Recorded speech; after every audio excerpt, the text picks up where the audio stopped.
मानव शरीरमा विभिन्न किसिमका महत्त्वपूर्ण अङ्गहरू हुन्छन्, जसमध्ये शरीरकै आधार मानिने मेरुदण्ड अति संवेदनशील र महत्त्वपूर्ण अङ्ग हो। मेरुदण्ड टाउको पछाडिपट्टिबाट कम्मरको तल्लो भागसम्म साना साना हड्डीहरू एक आपसमा जोडिएर बनेको हुन्छ। हरेक हड्डीहरूको बीचमा प्वाल रहेको हुन्छ, जहाँबाट हजारौं स्नायुहरू मस्तिष्क तथा शरीरका अन्य भागसँग जोडिएर काम गरिरहेका हुन्छन्। कुनै कारणवश मेरुदण्डमा चोट लाग्न पुग्दा त्यहाँ रहेका स्नायुहरू चुनिन पुग्छन् र मेरुदण्डको सम्पर्क मस्तिष्क तथा अन्य भागहरूसँग विच्छेद हुन पुग्दछ, जसका कारण मानव शरीरको कम्मरभन्दा तलको भाग नचल्ने र मांसपेशीहरूमा चेतना समेत नहुन सक्दछ। यस्तो अवस्थालाई मेरुदण्ड पक्षाघात भनिन्छ। 27-28 वर्ष अगाडिको कुरा हो। त्यो बेलामा अब स्पाइनल कर्ड इन्जुरी भनेको के हो भने थाहै थिएन। 7 कक्षा पढ्दै म मेरुदण्ड भाँचिन पुग्यो। मेरुदण्ड पक्षाघात भइसकेपछि यस्ता व्यक्तिहरूलाई उपचार सँगसँगै विभिन्न किसिमका शारीरिक अभ्यास तथा थेरापीहरू गरी पुनर्स्थापना गरिनु पर्दछ।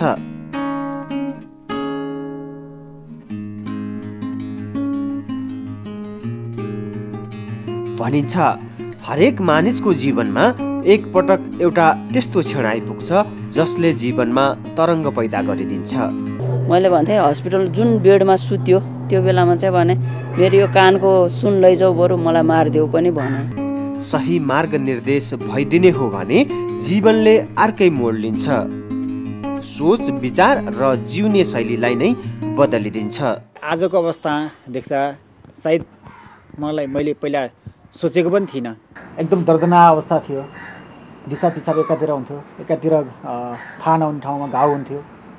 त्यो घाउ खटिरा भएर अथवा पिसाब इन्फेक्सन भएर मरिन्छ कि भन्ने डर हुन्थ्यो र मलाई लाग्थ्यो सायद जीवन अब अगाडि बढ्दैन र जीवन समाप्त भयो र हामी मरिन्छ नै भन्ने लाग्थ्यो। जब स्पाइनल कर्ड इन्जुरी भइसकेपछि चाहिँ अब के गर्ने होला, कसरी आफ्नो दिनचर्या बिताउने होला भन्दै एकदम निराशापन मात्र हुन्थ्यो। के गर्ने, कसरी अगाडि बढ्न सकिन्छ, यस्तो मान्छे गाउँ गएर के गर्ने, व्हिलचेयर एक्सेस छैन, गाउँमा गएर व्हिलचेयर गुड्दैन, काठमाडौँमा कसरी पुनर्स्थापित हुने भन्ने कुरामा एकदमै टेन्सन लाग्थ्यो। मेरुदण्ड पक्षाघात भएका व्यक्तिहरूका लागि पनि एउटा त्यस्तो दिन आयो जसले जीवनशैलीमा नै परिवर्तन ल्याइदियो।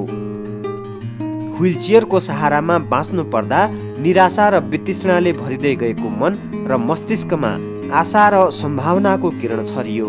आज यो अवस्था जति चाहिँ हामीले जति काम गरेर यो अवस्था आयो, जुन सङ्घर्षले यो अवस्था आयौँ, त्यो चाहिँ मलाई एउटा सपना जस्तो लाग्छ। एकदम खुसीको क्षण लाग्छ। सोच, भावना र विचारमा हलचल मच्चायो। मरिसकेको सपना फेरि बिउतियो र अन्य मानिस सरह बाँच्न सकिन्छ भन्ने आत्मविश्वास पलायो। विक्रम सम्वत 2064-65 सालतिरको कुरा हो। धेरै युवाहरू विभिन्न दुर्घटनाका कारण मेरुदण्ड पक्षाघात भई अपाङ्गता हुन पुगेका थिए।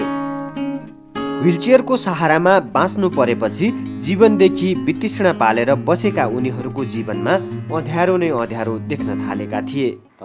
आजभन्दा 5 वर्ष अगाडिको कुरा हो। हामी 7-8 जना थियो, विभिन्न दुर्घटना परि काठमाडौँ जोरपाटीमा हामी भेला भएका थियौँ र हाम्रो दैनिकी जीवन भनेको कसरी चाल्ने अथवा योभन्दा जिन्दगीलाई इन्ड गर्ने कि अथवा अझै बाँच्नलाई केही सङ्घर्ष भन्ने कुराहरूमा हाम्रो चाहिँ दिनचर्या बित्थ्यो र साँच्चै भन्नुपर्दा हाम्रो जीवन खडेरी परेको बाँझो खेत जस्तो थियो। उनीहरूका लागि चारैतिर अवरोध मात्र थियो। धेरै सङ्घर्षका साथ एसएलसी पास गरेँ। त्यसपछि पढ्ने अवसर मैले लिन सकिनँ, किनभने दिसा पिसाब लिक हुने, दिसा पिसाब थाहा नहुने, अरूले घृणा गर्छन् कि भने जस्तो हुने, व्हिलचेयर फ्रेन्डली नभएको कारणले मेरो पढाइमा चाहिँ त्यतिकै स्थगित भयो। अब होस् के गर्न सक्दिनँ भने जस्तो गरेर फेरि घरमा बसेँ। ठुलो सङ्ख्यामा अपाङ्गताका कारण घरभित्र थुनिएर बाँच्न बाध्य नेपाली व्हिलचेयर प्रयोगकर्ताका लागि आशाको किरण बोकेर आउने व्यक्ति थिए पोल्यान्डका नागरिक टोमाज। हामी पुनर्स्थापनाको क्रममा चाहिँ हामीलाई विभिन्न किसिमको भिडियोहरू, टेलिभिजनहरू, पत्र पत्रिकामा पनि हामीले नर्मल ज्ञानहरू लग्ने गर्थ्यो र त्यसै क्रममा चाहिँ एकजना पोल्यान्डका नागरिक जसको दुईटै हात चल्दैन थियो र हामीभन्दा पनि अशक्त हुनुहुन्थ्यो र स्विमिङ बास्केटबल र विभिन्न स्किलहरू हामीलाई सिकाएर जानुभयो र उहाँको प्रशिक्षणबाट हामीलाई के मनोबल बढ्यो भने हामीले नेपालमा पनि तपाईँको खेलकुदहरू गर्न सक्छ। असम्भव कुरालाई सम्भव तुल्याएको प्रविधिको विकासले नेपाललाई पनि जोड्दै गयो। जटिल भन्दा जटिल र कठिन भनिएका समस्याहरू सहज र सर्वसुलभ बन्दै गए। विभिन्न कारणबाट मेरुदण्डमा पक्षाघात भएका व्यक्तिहरूले खेलकुदमा पनि सहभागी हुन सक्दछन् भन्ने कुरा थाहा पाए र अरूले खेल्न सक्दछन् भने हामी पनि त सक्छौँ भनेर युवाहरूले हिम्मत जुटाए। हो त्यही युवा समूह जसले आज मेरुदण्ड पक्षाघात खेलकुद सङ्घको स्थापना गरेको छ। बिस्तारै बुझ्दै जाँदा खेल हामीले पनि खेल्न सक्ने रहेछ, साथीहरूसँग नेटवर्किङ हुने, भेला हुने, सबै कुराहरू गर्ने र खेललाई चाहिँ विकास गर्ने भन्ने कुराहरू चाहिँ हामी साथीभाइसँग एकअर्कामा कुरा गर्दै जाँदा त्यो कुरा सिकियो र खेललाई विकास गर्दै जाँदा आज जुन पनि जति पनि एबलले खेल्छ त्यो सबै खेलहरू अपाङ्गता भएको व्यक्तिले पनि खेल्न सकिँदो रहेछ भन्ने चाहिँ हामीलाई लाग्यो। बास्केटबल कसरी खेल्ने, स्विमिङ कसरी खेल्ने भने त्यो कुरा चाहिँ उहाँले ट्रेनिङ दिइसकेपछि जुन 7 दिनको थियो त्योबाट चाहिँ हामीलाई अझै मनोबल बढेर एउटा हात नचल्ने व्यक्तिले यसरी स्पोर्ट गर्न सक्छ भने हाम्रो हात चल्छ र हामीले गर्न पनि सक्छौँ भन्ने मनोबलका साथ साथीभाइहरू बिच छलफल भयो र 2066 सालमा हामी 7 जना मिलेर नेपाल स्पाइनल कर्ड इन्जुरी खेलकुद सङ्घको स्थापना गरेका थियौँ। नेपालमा अपाङ्गता भएका व्यक्तिहरूको खेलकुदको विकास तथा प्रवर्धन गर्न खेलकुदका माध्यमबाट अपाङ्गता भएका व्यक्तिहरूमा सकारात्मक परिवर्तन ल्याउने, मेरुदण्ड पक्षाघात भई अपाङ्गता हुन पुगेका व्यक्तिहरूको सञ्जाल निर्माण गरी उनीहरूलाई सशक्तिकरण गर्ने तथा अपाङ्गता भएका व्यक्तिहरूलाई आर्थिक एवं सामाजिक रूपमा सुदृढ बनाउनु संस्थाको मुख्य उद्देश्य हो। भौतिक संरचनाले एकातर्फबाट चुनौती थियो, अर्कोतर्फ समाजले समेत अपाङ्गता भएका व्यक्तिहरूलाई सकारात्मक ढङ्गले हेर्दैनथ्यो। आर्थिक स्रोत त अझै ठुलो टाउको दुखाइ थियो। नेपाल सरकारबाट हामी कानुनमा गइसकेपछि हाम्रो सुरुको 1 वर्ष चाहिँ हामीलाई निकै चुनौतीपूर्णहरू थियो, किनभने हामीसँग प्रशस्त मात्रामा आर्थिक पनि थिएन र हामीसँग संस्था कसरी चलाउनु पर्छ र त्यसलाई कसरी दिगो मूल्याङ्कन गर्नुपर्छ भन्ने कुराको पनि नलेज थिएन र अर्को कुरा संस्थामा हामीसँग काम गर्ने दक्ष जनशक्तिहरू पनि थिएन। खेलको सुरुवातले मेरुदण्ड पक्षाघात भएका व्यक्तिहरूमा निकै हौसला थप्यो र धेरै व्यक्तिहरूलाई खेलकुदप्रति आकर्षित गर्यो। पहिला चाहिँ लाग्थ्यो बाहिर हिँड्न पनि लाज लाग्थ्यो, एक्लै भनौँ न यस्तो भइसकेपछि हुलचेयरमा हिँड्नलाई मान्छेले के भन्ने हुन् कि हेरिरह हुन्थे, लाज लाग्थ्यो। त्यही भएर अनि खेल्न लागेपछि जहाँ पनि जाने भयो, हामी चाहिँ खेलकुद हुँदाखेरि जहाँ पनि जाने भएकोले अहिले पछि चाहिँ त्यस्तो केही लाग्दैन, भनौँ न हामी पनि अरू जस्तै हो भन्ने लाग्छ। 2067 सालमा संस्थाले व्हीलचेयर प्रयोगकर्ताहरूको पौडी प्रतियोगिता सम्पन्न गर्यो, जसमा 5 महिला तथा 8 जना पुरुष सहभागी थिए। संस्था स्थापना भएको 1 वर्षमा हामीले 2टा कार्यक्रमहरू गरेका थियौँ। 67 साल जेठ 1 गते हामीले बास्केटबल नेपालमा स्टार्ट गरेका थियौँ भने त्यही वर्ष हामीले स्विमिङ स्पाइनल कर्ड भएका व्यक्तिहरूको अथवा अपाङ्गता भएका व्यक्तिहरूले पनि स्विमिङ खेल्न सक्छन् है भन्ने कुरा पनि हामीले 2टा काम महत्त्वपूर्ण कामहरू गरेका थियौँ। जुन काम आफैमा चुनौतीपूर्ण थियो, बाधा अडचन हुँदाहुँदै पनि हामीले त्यो कामलाई 2टा कामलाई सफल पारेका थियौँ र त्यो कामबाट पनि हामीले मिडिया क्षेत्र प्लस समाज प्लस देश प्लस साथीभाइ एउटा परिवार प्लस समाज सबैको हेर्ने दृष्टिकोण पनि अलिकति चेन्ज भएको हामीले पाएका थियौँ र हाम्रो टिम त्यसमा धेरै खुसी भएको थियो। उक्त प्रतियोगिताको विजेता सोनिका ढकाल र दिगम चेम्जोङले 2010 मा चीनमा आयोजित एसियन पारा खेलकुदमा नेपालको प्रतिनिधित्व समेत गर्न पाएका थिए। सोही वर्ष अर्थात् 2067 सालमा संस्थाको पहलमा प्रथम राष्ट्रिय व्हीलचेयर बास्केटबल प्रतियोगिता आयोजना गरिएको थियो। पोखराको पृथ्वीनारायण क्याम्पसको बास्केटबल मैदानमा आयोजना गरिएको उक्त प्रतियोगितामा 7 टिमको सहभागिता रहेको थियो। समयक्रमसँगै कहिले जनचेतनामूलक कार्यक्रम, कहिले खेलकुद सम्बन्धी तालिम गर्दै खेलकुद विकासमा समर्पित यस संस्थाले 2012 मा दोस्रो राष्ट्रिय व्हीलचेयर बास्केटबल प्रतियोगिता आयोजना गरेको थियो। हामी एकदम उत्साहित थियौँ जब चाहिँ हामीले पोखराको पृथ्वीनारायण कलेजमा चाहिँ पहिलोचोटि राष्ट्रिय रूपमा व्हिलचेयर बास्केटबल प्रतियोगिता गराउँदै थियौँ र दोस्रोचोटि गर्नुभन्दा अगाडि हामीले चाहिँ त्यस पहिलोचोटि भएका गेममा भएका त्रुटिहरूलाई औँल्याउँदै हामीले अझ राम्रो तरिकाले धेरै कुराहरूलाई चाहिँ सच्याएर अझ राम्रो तरिकाले काठमाडौँको त्रिपुरेश्वर कौड हलमा हामीले गर्न सफल भयौँ। त्यसमा चाहिँ 4 जना पुरुष र 2 जना महिला गरी 6वटा टिम समावेश भएको थियो। 2012 मै व्हिलचेयर प्रयोगकर्ताहरूको दोस्रो राष्ट्रिय पौडी प्रतियोगिता सञ्चालन गरिएको थियो। वरिष्ठ कलाकार हरिवंश आचार्यको प्रमुख आतिथ्यतामा नेपाल पुलिस क्लब काठमाडौँमा सम्पन्न उक्त प्रतियोगितामा 6 महिला तथा 5 पुरुष सहभागी थिए। त्यस्तै सोही कार्यक्रममा व्हिलचेयर प्रयोगकर्ताहरू बीचमा वाटर पोलो समेत प्रतिस्पर्धा गराइएको थियो।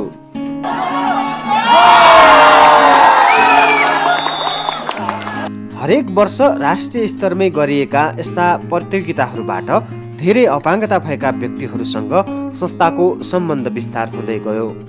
अन्य क्लबहरू तथा संस्थाहरूको विकास हुँदै गयो र आज देशैभरि अपाङ्गता भएका व्यक्तिहरूले खेलकुद खेल्न सक्दछन् र समाजमा केही गर्न सक्दछन् भन्ने सोचको विकास भएको छ। अब पहिला चाहिँ म यहाँ आउँदाखेरि चाहिँ अब म बल खेल्न सक्दिनँ, म उसै त स्पाइनल भएँ, त्यहाँ माथि लडेर फेरि हातखुट्टा भाँचेला चोट लाग्ला भन्ने डर लाग्थ्यो। अनि घरमा पनि मैले भनेँ, अनि घरमा भन्दाखेरि नि अब लडेको मान्छे झन् लडेर हातखुट्टा भाँचेर आयो भने दुःख हुन्छ, पर्दैन, तिमीहरूले के गर्न सक्छौ र बल खेल्नु भनेर भन्नुभयो। अनि होइन, म साथीहरू हुनुहुन्छ, दाईहरू हुनुहुन्छ, हाम्रो स्पोर्ट अफिस पनि खोल्या छ, म बल खेल्छु भनेर भने। अब जान्न त जानु, तर नलडिकन राम्ररी खेलेर आउनु, हातखुट्टा भाँचेर आउने होइन भन्नुभयो। अनि हुन्छ भनेर म आएँ। अब खेल्दाखेरि कहिलेकाहीँ त लडी नै हालिन्छ, तैपनि अब साथीहरूसँग दाईहरूसँग खेल्दाखेरि धेरै रमाइलो भयो। अनि हामीलाई आत्मबल पनि बढ्यो, शरीर पनि फुर्तिलो भयो। खेलकुदको माध्यमबाट अपाङ्गता भएका व्यक्तिहरूमा शारीरिक तन्दुरुस्तता ल्याउन सकिन्छ भने सकारात्मक सोचको विकास गर्न सकिन्छ र आत्मविश्वास बढाउन सकिन्छ भन्ने भावनाको विकास भएको पाइन्छ। खेलकुदको माध्यमबाट हामी ल्यायौँ भने अहिले हामी पनि केही गर्न सक्दा रहेछौँ है भन्ने हिसाब किताबले अगाडि बढ्न सकेको खण्डमा हामीले पनि अरूलाई केही दिन सक्छौँ र शिक्षाको रूपमा यस्तो पनि गर्न सकिँदो रहेछ है भन्ने उहाँहरूको मानसिकमा परिवर्तन हुनसक्छ भन्ने लाग्छ। जब हामीले नेपालमा अपाङ्गता खेलकुदको सुरुवात गरियो, त्यसपछि घरभित्र निसासिएर रहेका अपाङ्गता भएका व्यक्तिहरू पनि अब हामी पनि खेल खेल्न सकिन्छ भन्ने उद्देश्यले हामीहरूसँग सहकार्य गर्न आउनुभयो र विभिन्न ठाउँमा विभिन्न क्लबहरू, विभिन्न खेल सम्बन्धी क्लबहरू र टिमहरू गठन गर्नुभयो। यसरी नै हामीले लगभग देशभरि नै 12 भन्दा बढी टिमहरू हामीले उत्पादन गरेका छौँ। यस अर्थमा पनि संस्थापकहरूमा खुसी देख्न सकिन्छ। खेलाडीहरू पनि एकदम उत्साहित हुनुहुन्छ र हामी खेलाउने संस्था पनि एकदम उत्साहित छौँ र एकदम गर्व लाग्छ।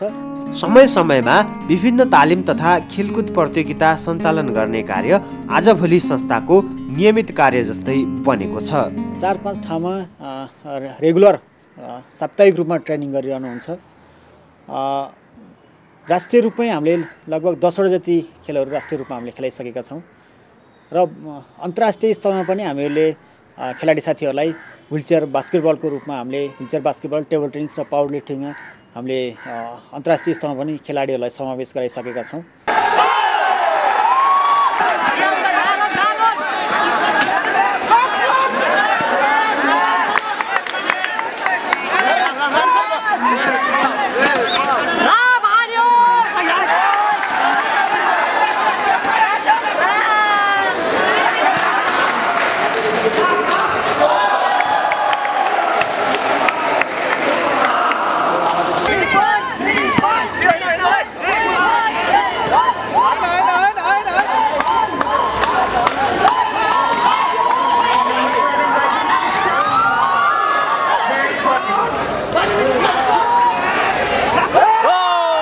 सन् 2013 मा पहिलो पटक राष्ट्रिय स्तरमै व्हिलचेयर टेनिस प्रतियोगिता आयोजना गरिएको थियो। राष्ट्रिय शारीरिक टेबल टेनिस सङ्घको प्राविधिक सहयोगमा आयोजना गरेको उक्त प्रतियोगितामा 4 महिला तथा 4 पुरुषको सहभागिता रहेको थियो। बास्केटबलबाट प्रभावित भएर सुरुवात गरिएको संस्थाले आफ्नो स्थापनाको 4 वर्षमा विभिन्न 3वटा खेलकुदको राष्ट्रिय प्रतियोगिता गराउन सफल भएको थियो।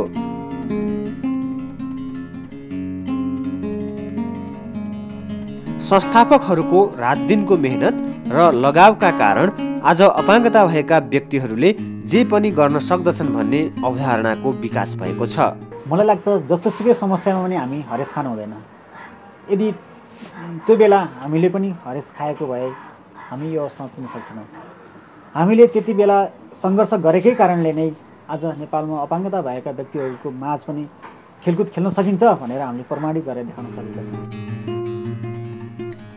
5 वर्षको दौरानमा विभिन्न सरोकारवालाहरूसँगको सहकार्यमा करिब 1 दर्जन राष्ट्रिय स्तरका तथा उपत्यकाव्यापी विभिन्न खेलकुद प्रतियोगिता आयोजना गरिसकेको यस संस्थाले दैनिक तथा साप्ताहिक रूपमा विभिन्न खेलकुद सम्बन्धी तालिमहरूको पनि नियमित व्यवस्था गर्दै आएको छ। संस्थाले आगामी दिनमा अन्य खेलकुदको पनि विकास गर्दै जाने र देशव्यापी विस्तार गर्ने सोच बनाएको छ। हामीले चाहिँ अझ चाहेका छौँ कि अपाङ्गता भएका खेलाडीहरू र अपाङ्गता खेल पनि एउटा व्यावसायिक होस् भन्ने चाहिँ हाम्रो सोच छ। युवाहरूमाझ लोकप्रिय बनिरहेको क्रिकेट खेल अपाङ्गता भएका व्यक्तिहरूले पनि खेल्न सुरु गरेका छन्। स्पाइनल कर्ड स्पोर्ट्स एसोसिएसनले विगत केही वर्षदेखि व्हिलचेयर बास्केटबल, टेबल टेनिस लगायतका